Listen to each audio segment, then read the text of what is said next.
What is the competitive advantage in the Nordics regarding hyper digitalization? I think the Nordics have a few advantages right now. One, of course, is our really tech-savvy early adopter population, which makes us a good test market.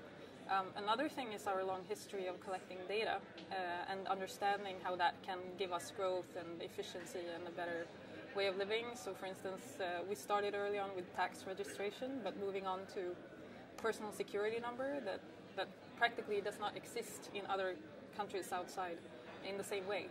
And for us, it's undramatic, and we know what we can do with it. And I also think, and then twin registers or quality registers, we have a lot of experience in collecting data and seeing that as a growth factor. And the last thing I think is important to think about, because we're so small and because we live at the end of the world and because our languages and internal markets are so small, competition cannot always solve our problems. So sometimes we can achieve this political consensus to make sort of big impacts. I think our current digital advantage is partly because we did the broadband investments and because we had this making sure that everybody got PCs through state subsidizations and stuff like that. So it is that ability to agree on things and make it happen that kind of evens out the problem of being small and located at the end of the world. Those are a few things. That's a great answer. A long one. A long one, yeah. But really, really great. Yeah. So we'll just take the next one then. Yep. Regarding the activities. Yep. So which activities would you say are necessary to boost the Nordics as a front runner in innovative digital solutions?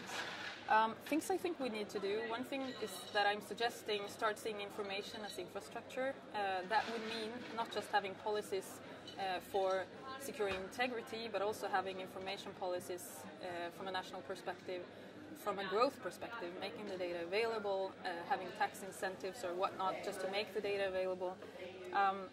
I need to also mention that we need to look at early seeding, because that's something where we're falling behind.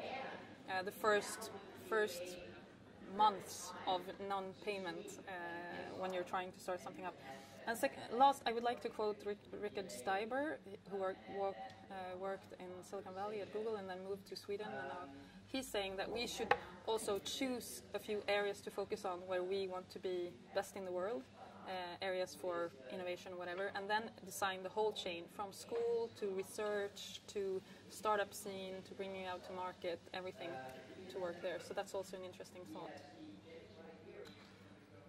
Concrete political decisions is difficult for me to say because I know too little about how politics works, perhaps. But one thing that I'm noticing is it's important that politicians acknowledge and understand that digital is not an industry for itself. It's a dimension impacting everything, meaning it will have an impact on how our school system should work, an impact on the laws we make related to anything from patent, immaterial rights, all kinds of things, etc., etc. Growth is the topic for the day. So what do they need to kind of get up to speed? I would say probably most governments today need a chief digital officer with the responsibility of making sure that that knowledge is readily available in policymaking in these different areas. So that would be one thing, rather than just having an IT minister giving a bigger mandate and a bigger role. Another thing I really think is, again, information is infrastructure. So I don't know, maybe we should have an authority for that, making sure that we really get these unique data sets together and have the policies ready to make that available for the world in a way that still secures integrity but also maximizes growth. Those are two things I would like to see happen. Great. And then one last question. Why are you here today? Well, I was invited and I love to be here.